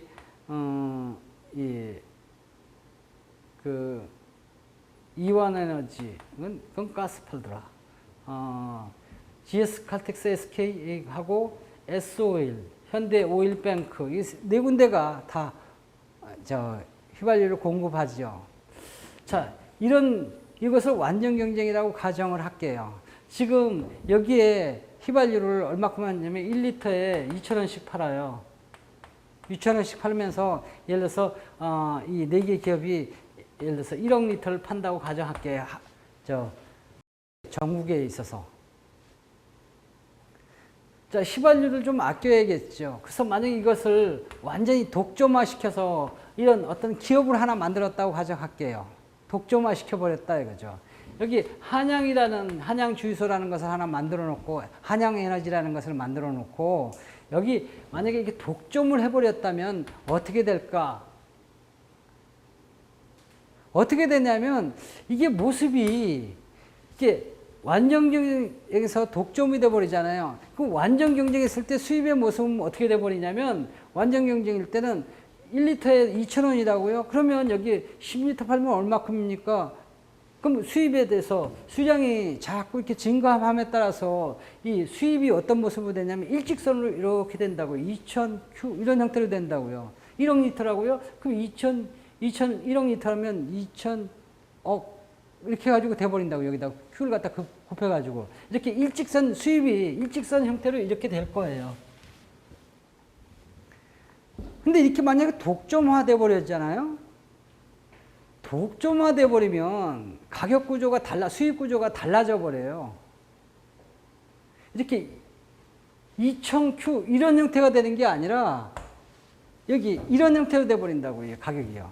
2,000원이 돼버리면 예를 들어서 이게 만약에 이 가격이 여기 가격을 이 사람들이 독점이 돼버리면 가격을 변화시킬 수가 있다고 말이에요. 그죠? 가격을 변화시키죠. 예를 들어서 2,000원이 아니라 예를 들어서 뭐 1,900원 받을 수도 있고 뭐 1,800원 받을 수도 있고 2,200원 받을 수도 있고 2,000원 받을 수도 있고 2,400원 받았을 때 수량이 어떻게 달라지는가라는 것을 반응하면 되죠. 여기는 가격이 그냥 일정하게 그 수입으로 있어서 수량이 증가함에 따라 가격 증가분만큼 그대로 이렇게 증가되는데 여기에서는 가격과 수량이 서로 별도로 놀아버린다고요. 그래서 수입의 모습이 어떨까라는 것을 보면 모습이 어떻게 되냐면 이런 모습으로 변한다 그런 얘기예요. 독점화돼 버리면. 저렇게 완전 경쟁했다면 이렇게 2,000Q 그래가지고 저기 보면 2,000Q 이렇게 2,000원 하면 2,000Q 이런 형태로 될 텐데 그게 독점화돼 버리잖아요. 그럼 이렇게 됐던 것이 이렇게 휘어져 버려요. 수입의 모습이.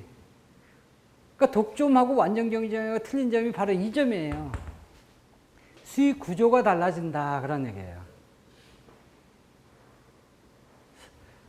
사실은 어떤 구조를 갖고 있냐면 수입은 요 밑에 있는 그런 형태의 구조를 갖고 있겠죠. 아무튼 이게 일직선이 된 게 이렇게 싹 휘어버려요. 이런 형태로요. 이렇게 일직선인 창 같은 모양이 이렇게 싹 휘어가지고 활로 이렇게 싹 변한다고요. 만약에 저런 경쟁체제를 저렇게 독점체제를 싹 바꿔버리잖아요. 그러면 수입의 모습이 어떻게 되어버리냐면 한양 주유소에 대한 수입의 모습이 이렇게 변한다고요. 거꾸로 이 한양만 했던 것을 갖다가 전부 다 누구나 다 할 수 있다 이렇게 해가지고 완전 경쟁으로 싹 바꿔버리면 어떻게 되어버리냐면 수입의 모습이 어떻게 되냐면 싹 수량이 변함에 따라 수입의 모습이 이게 싹 펴져가지고 이렇게 일직선이 되어버리죠. 이게 독점하고 완전한 경쟁하고 틀린 점이에요. 자, 여기에서 이윤을 나타내는 거니까 이윤이 어떤 모습일까? 이윤은 단순하죠. 이윤은 어떤 형태냐면 이렇게 이윤은 여기 고정비용 여기 있어가지고 가변비용으로 되는 그런 형태로 이렇게 하늘로 날아가는 그런 모습이었었죠. 그죠? 이게 고정비용이고 가변비용이 있습니다. 가변비용은 이런 형태로 간다고요. 그죠? 어떤 형태로 가냐면, 수입은 이런 형태. 이런 형태로 가죠. 이게 비용의 모습이에요. 그 완전 경쟁일 때는 어떻게 했었냐면 여기에 완전 경쟁일 때 요게 수입이고 요게 비용이에요. 요 사이가 이익이거든요. 요 차익이 이익인데 이만큼 하면 수입하고 비용이 똑같아요. 그래서 요 길이가 가장 긴 게 어떤 겁니까? 이윤 극대화에 대한 수량을 구했죠. 그러면 요만큼 공급을 하면 이윤이 이렇게 많아지는데 그럼 가격은 어떻게 구합니까? 여기서 직접 구할 수는 없죠. 그죠? 가격에 요 수입에서 여기 이걸 나눠버리면 뭐 어떤 적당한 형태로 가격이 나오겠죠. 그래서 수량을 결정할 때 어떻게 결정하냐면 이윤 극대화 수량을 이만큼 구했어요. 근데 지금 있는 구조는 뭐냐면 수입의 모습이 달라졌단 말이에요. 완전 경쟁이면 일직선이죠. 독점이 돼버리면 이렇게 활처럼 이렇게 휘어버린다고요. 독점 시장에 있을 때 이윤 극대화하는 것은 수입은 이렇고 비용은 이런 형태죠. 이 사이에 이 차액이 뭐냐면 이윤이라고요. 이윤이 어떻게 있냐면 이윤이 가장 긴 데가 어디냐면 이렇게 보면 요 길이가 가장 이윤이 길단 말이에요. 요 이윤이 가장 긴 요 수량은 얼마큼일까? 요게 독점 시장에서 균형을 딱 이룰 거예요. 그만큼 공급할 거예요. 그래서 모양이 지금 완전 경쟁은 이렇게 됐는데 지금 현재 지금 상황은 지금 수입의 모습이 이렇게 활처럼 이렇게 휘었다는 거죠. 비용은 그대로고 지금 조직 형태만 바뀌었잖아요. 무슨 형태? 여러 사람이 팔던 것을 갖다가 혼자만 팔도록 만들었잖아요. 그죠? 비용은 그대로고 수입은 이런 일직선이 이렇게 싹 휘어가지고 활처럼 이렇게 휘어버렸다. 그런 얘기예요. 그 중에 수입은 이렇고 비용은 이런데 그 중에서 이 길이가 가장 긴 이윤이 극대화된 수량, 나 그만큼 공급할 거야 라는 거예요. 이윤이 극대화되는 그것을 유지시켜주는 가격, 나 그만큼 받을 거야 라는 거예요. 왜? 독점 회사에서는 이윤이 극대화가 목표니까. 그래서 이 이윤이 길이가 가장 큰 거, 그게 어떻게 되냐 이거예요. 이것도 뭐 실 갖고 이렇게 조정을 할 수는 없죠. 그 특징을 좀 찾아내자는 거예요. 그 특징을 찾아내는 게 뭐냐면 분석할 수 있는 도구를 만들어 놓는 거죠. 자, 여기에서는 완전 경쟁이 있을 때 요 점의 기울기하고 요 점의 기울기가 평행이 되도록 그게 평행이 되면 이윤이 극대화된다 그랬잖아요. 그죠? 즉 같으면 요 점의 기울기가 한 개 수입이고 요게 점의 기울기가 한 개 비용인데 한 개 수입하고 한 개 비용이 기울기가 평행이라는 것은 요 기울기가 같다는 얘기죠. 같다. 라는 그런 논리로 해가지고 찾아냈는데 여기도 마찬가지에 그런 논리로 찾아내는 거예요. 요 점의 기울기가 이렇다 이거예요. 요 점의 기울기는 어떠냐? 비용이죠. 기울기가 여기도 이렇게 이렇다는 거예요. 이게 평행일 때 요 길이가 가장 크다라는 답이 나오죠. 요만큼 생산할 때 요 점의 기울기는 가파르죠. 이 점의 기울기는요. 이렇게 완만해요. 서로 같지 않지요. 아니 그러면 요 점은 같을 것 같은데 안 그래요. 요 점의 기울기는 이렇게 요 수입에 대한 기울기는요. 이렇게 완만하고요. 비용에 대한 기울기는요. 가파르죠. 그러니까 유일한 그런 점이 어디냐면 여기에 있다고요. 여기. 여기 하나 있다고요. 그럼 요 점의 기울기가 뭐냐? 요 점의 기울기가 수입에 대한 기울기죠. 수입의 기울기는 수입에서 요 미분한 거, 요 기울기가 한 개 수입이라고요. 한 개 수입. 그리고 요 비용에 붙어 있는 요 점의 기울기, 그것은 비용을 미분한 거죠. 그건 한 개 비용이라고 얘기하죠. 한 개 비용이죠. 그래서 한계 비용하고 한계 수입이 같은 점, 한계 수입에서 한계 비용이 같은 점에서 수량을 요걸 충족시켜주는, 요걸 평행하게 만드는 길이 같은 그런 점에 수량을 구하면 이윤이 극대화된다는 거예요. 극대화된 이윤이 얼마큼이냐라는 거죠. 그건 수학적으로 생각하게 만드는 거죠. 그림으로 보면 이런 형태예요. 자, 지금 비용은 이런 모습이었었죠. 비용은 어떤 모습이었었냐면 이런 U자 모양이 이게 평균 이렇게 된 거예요. 그 수입은 어떻냐? 수입이 한계 수입이죠. 완전 경쟁에서는 수입이 2000Q 해가지고 2000 이렇게 됐었죠. 이게 가격하고 똑같죠. 근데 여기서는 수입이 어떻게 되냐면 이렇게 이런 형태로 된다고요. 지금 이거부터 그리지 말고 수입부터 한번 보도록 하죠.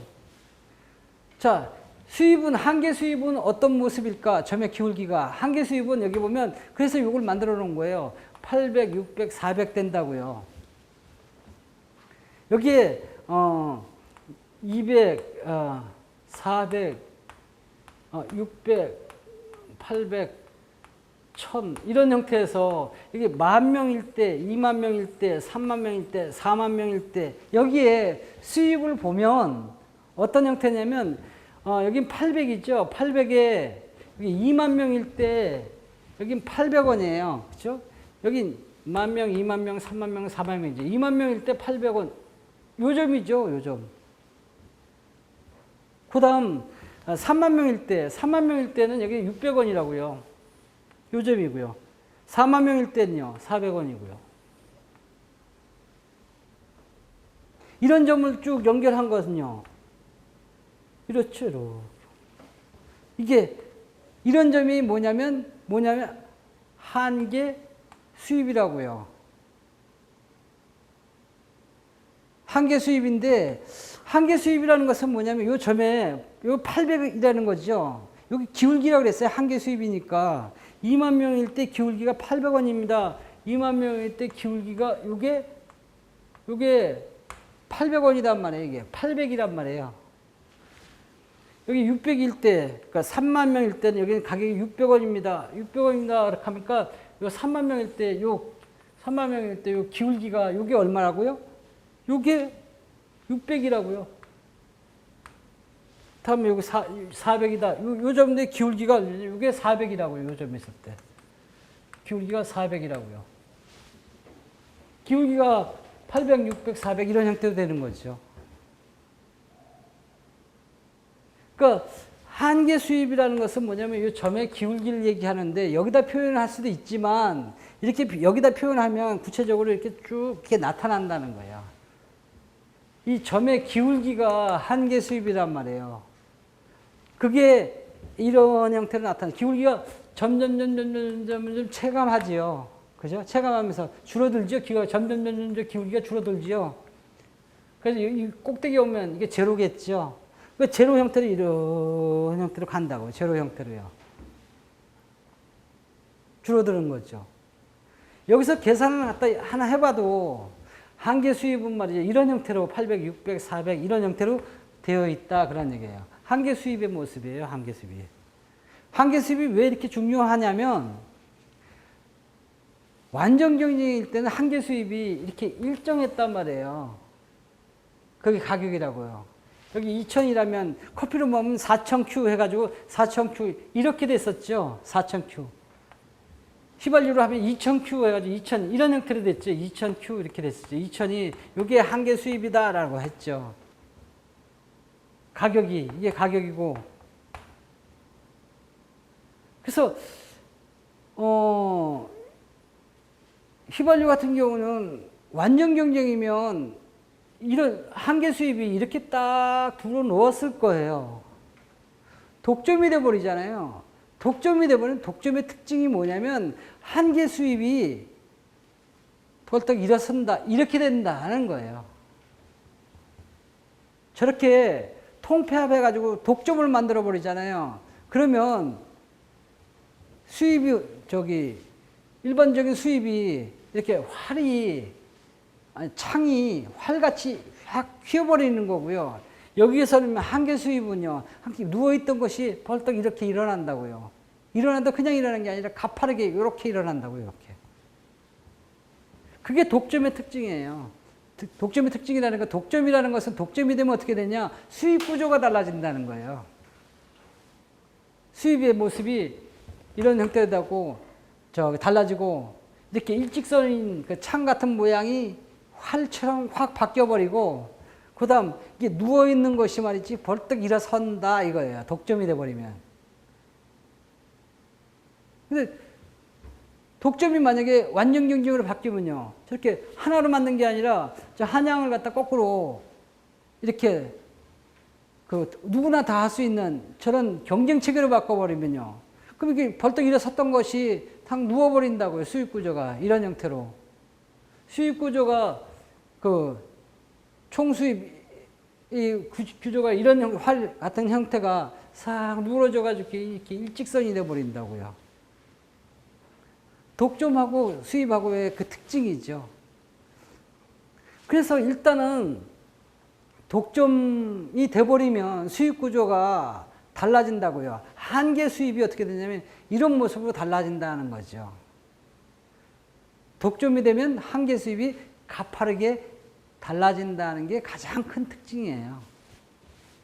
독점 구조가 되면요. 자, 근데 독점이 이렇게 가파르게 일어서는데 어디에 일어서 있느냐? 일어서 있더라도 완전 경제도 수요와 공급이 있을 거 아니에요. 그죠? 수요가 이렇게 있고 공급도 있을 거 아니에요. 그럼 한계 수입은 이게 결국은 한계 수입이 될 완전 경제에서 한계 수입이 돼 버릴 텐데, 이거는요, 수요는 수요대로 별도로 놓고 한계 수입만 뻘떡 일어선다고요. 수요는 그러면 그 한계 수입은 그럼 어디 위치에 서 있느냐? 수요 곡선은 뭐냐면 이게 수요 곡선이라고요. 가격이 감소함에 따라서 수량은 증가하잖아요. 이게 수요 곡선이라고요. 가격이 변함에 따라 수량이 증가하는 거죠. 즉, Q가 10,000명일 때, 20,000명일 때 수요 곡선에는 가격이 900원이고 한계 수입의 곡선은 800원이다는 거예요. 수요 곡선이 그럼 어디에 있느냐? 수요 곡선은 우하향하게 생겼죠. 그래서 우하향하게 생겼는데 정확히 어디 있나 이렇게 한번 보기 위해서 수요 곡선 위에다가 여기 그려놓겠다는 거예요. 그려놓는 것은 뭐냐면 여기에 20,000명일 때 여기는 한계 수입은 800원이었었죠. 근데 여기에 20,000명일 때 저기 그 가격은 수요 곡선의 가격은 900원이라고요. 800원 위에 900원이죠. 요 1,000원 요 사이에 여기에 있다고요. 그러면 20,000명일 때, 20,000명 때, 30,000명일 때는요. 30,000명 때는 600원이었었죠. 쟤는요, 800원이에요. 여기에 있다고요. 그 다음 40,000명일 때요. 여기는 400원이었었죠. 여기는 400원인데 저기는요. 700원이라고요. 700원이면 여기에 있다고요. 그럼 이것을 쫙 거는 것은 뭐냐면 딱 이렇게 걸어 있죠. 이게 수요 곡선이죠. 수요 곡선이 이렇게 있으면 한계 수입 곡선이 그 밑에 있단 말이에요. 물론 한계 수입 밑에 수요 곡선이 있습니다라고 얘기를 할 수 있죠. 이게 완전 경쟁이면 이렇게 또 누워있다가 독점이라 하면 이렇게 벌떡 일어선다고요. 벌떡 일어서는데 쓰더라도 어디에 서 있냐면 수요 곡선 밑에 이렇게 서 있다고요. 이렇게 위에 이렇게 서 있지 않는다고요. 수요 곡선 밖에 서 있지 않고요. 수요 곡선 밑에 이렇게 딱 서 있는 위치가 일어선다는 거예요. 어디 일어서 있는데 어디에 있냐면 수요 곡선 밑에 딱 거기 일어서 있다라는 그런 모습이에요. 독점이 돼버리면. 독점이 되면 한계 수익 곡선이 일어선다는 거예요. 일어서는데 어디에 일어서 있냐? 수요 곡선 밑에 거기 일어서 있다라는 거 특징이죠. 독점이면 그래요. 일어선다고요. 근데 수요 곡선 위에 얘가 아닌 아래에 서 있다는 거예요. 그래서 수요 곡선은 이런 형태로 해가지고 수요 곡선이 이렇게 있을 때 한계 수입 곡선이 이러한 형태로 있다고요, 이 밑에. 그래서 이 밑에 적용을 하는 거예요. 한계 수입은 그 수요 곡선 밑에 존재를 하게 된다는 거죠. 위에 존재하는 일은 절대 없단 말이에요. 수요 곡선 밑에 한계 수입이 있죠. 지금 균형을 지금 정하려고 그래요. 자, 한계 수입, 이건 뭐 완전 경쟁이 아니니까 지금 독점 같은 데는요. 그러면 균형이 있을 때, 그럼 요 점의 기울기는 이렇다고 하고, 그 다음 이 점의 기울기, 한계 비용이죠. 한계 비용은 어떻게 생겼습니까? 이게 한계 비용은. 여기 한계 비용이 이렇게 있는데, 한계 비용은 U자 모양이라고요. U자 모양이 되어 있으니까 이런 형태로 쫙 이렇게 써 있죠. 그래서 완전 경쟁이라면 이렇게 해가지고 U자하고 이렇게 만나는 그 한계 수입하고 한계 비용이 만나는 요점이 균형점입니다. 이렇게 얘기했겠죠. 근데 이게 독점이란 말이에요. 독점인데 어떻게 되냐면 한계 수입하고 한계 수입이 이렇게 가파르게 이래 서 있단 말이에요. 근데 서로 만나는 곳, 요점이죠. 만나는 곳에서 수량을 결정을 해준다고요. 그럼 뭐 어떻게 된다고요? 이윤이 극대화해야 된다고요. 한계 수입하고 한계 비용이 서로 만나는 요점에서 이윤이 요점을 균형을 선택을 하면 된다고요. 즉 한계 수입하고 한계 비용이 만나는 곳에서 항상 수량을 결정하면 이윤이 극대화되는 거죠. 즉 이럴 때 한계 수입하고 한계 비용이 만난다라는 얘기는 뭐냐면 기울기가 같다 그런 얘기예요. 같다는 것은 만난다는 얘기죠. 이게 수입의 기울기예요. 이게 비용에 대한 기울기예요. 한계 비용. 수입에 대한 기울기예요. 한계 수입. 이 같은 점, 요점이라고요. 요점에서 수량을 이만큼 결정을 하면 그럼 이윤이 최고로 많아진다는 거죠. 그렇죠. 많아진다는 원리죠.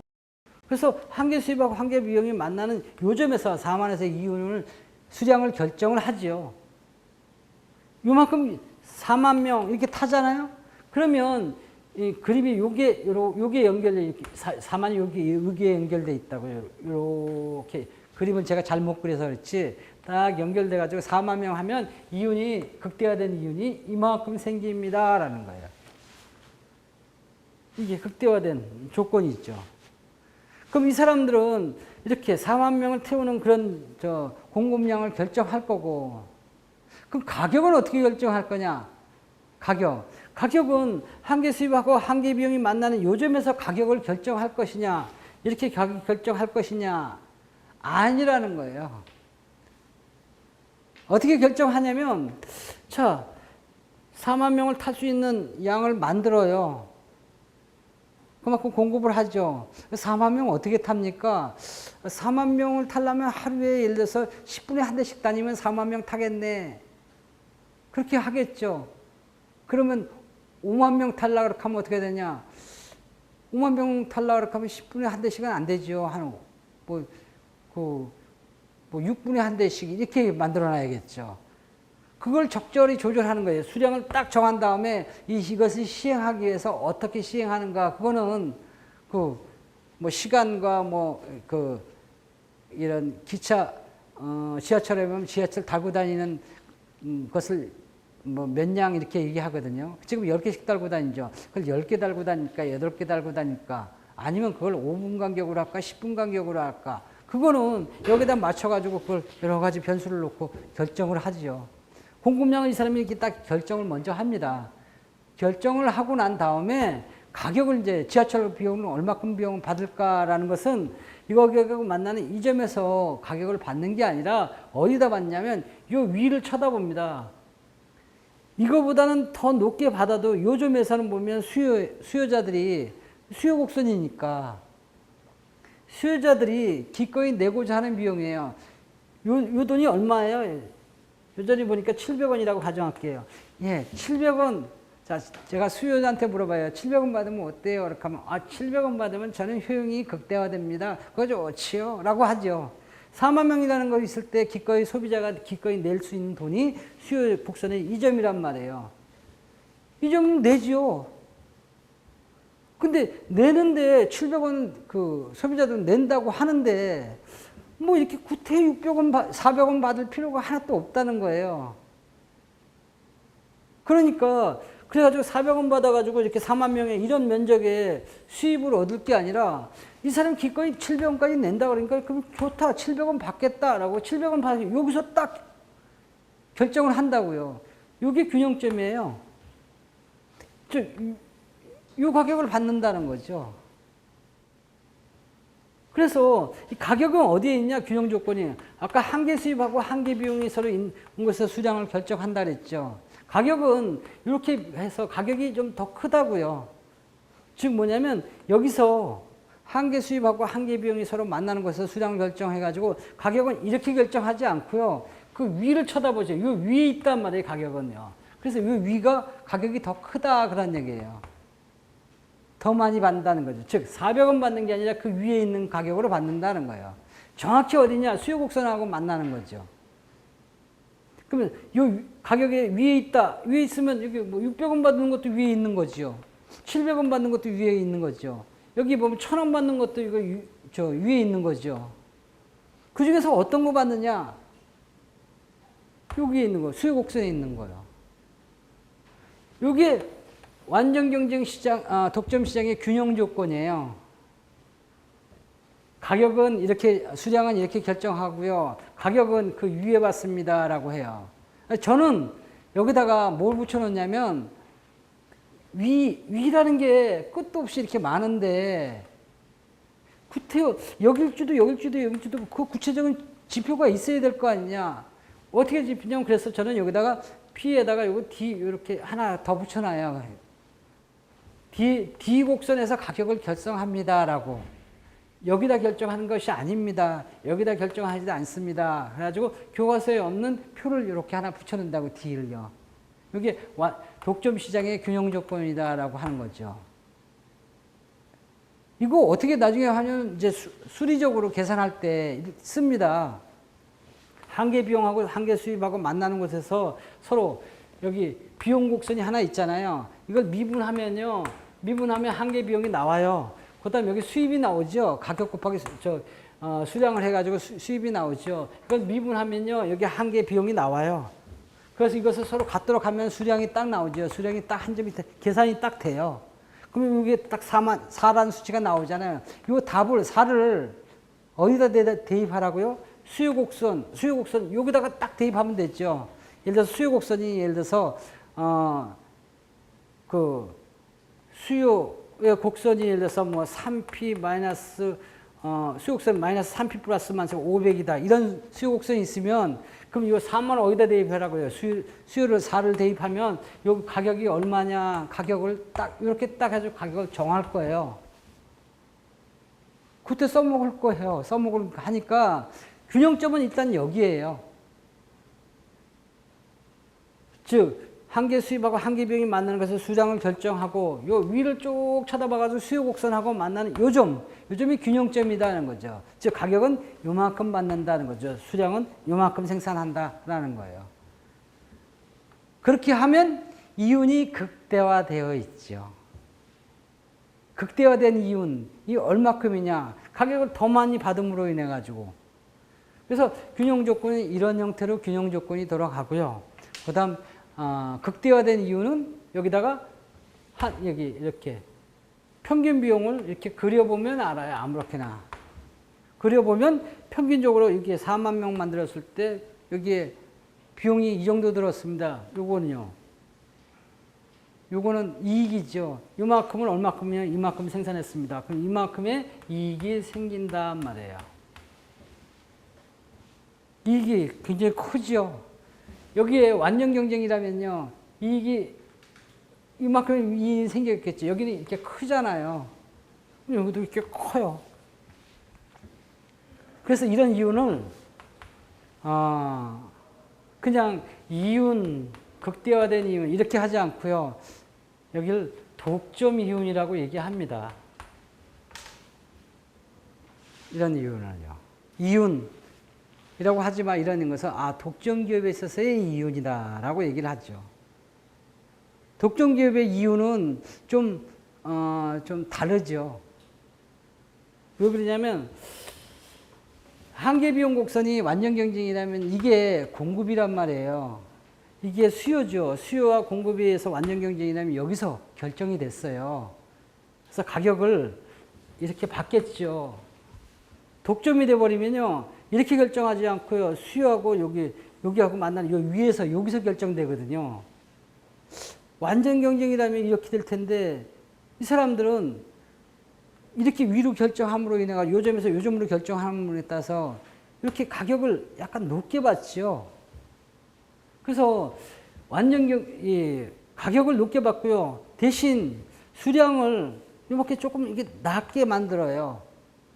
독점 기술이라는 게 뭐냐면 수량을 조금 덜 만들고요. 가격은 높게 받아요.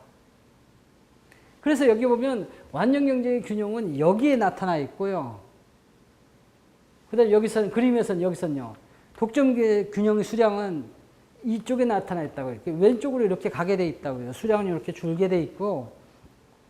그래서 가격은 또 이렇게 높게 받죠.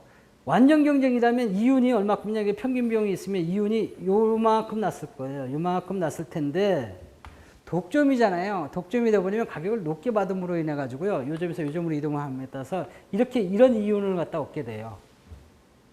요만큼 생산했다고 봤을 때, 이윤이 완전 경쟁이라면 요만큼의 이윤이 되겠죠. 이런 이윤을 이윤 또는 초과 이윤이라고 얘기하죠. 독점을 딱 저렇게 싹 바꿔버리면요. 이윤이 추가로 이만큼 더 생겨요. 가격을 좀 더 받음으로 인해 가지고. 이거는요.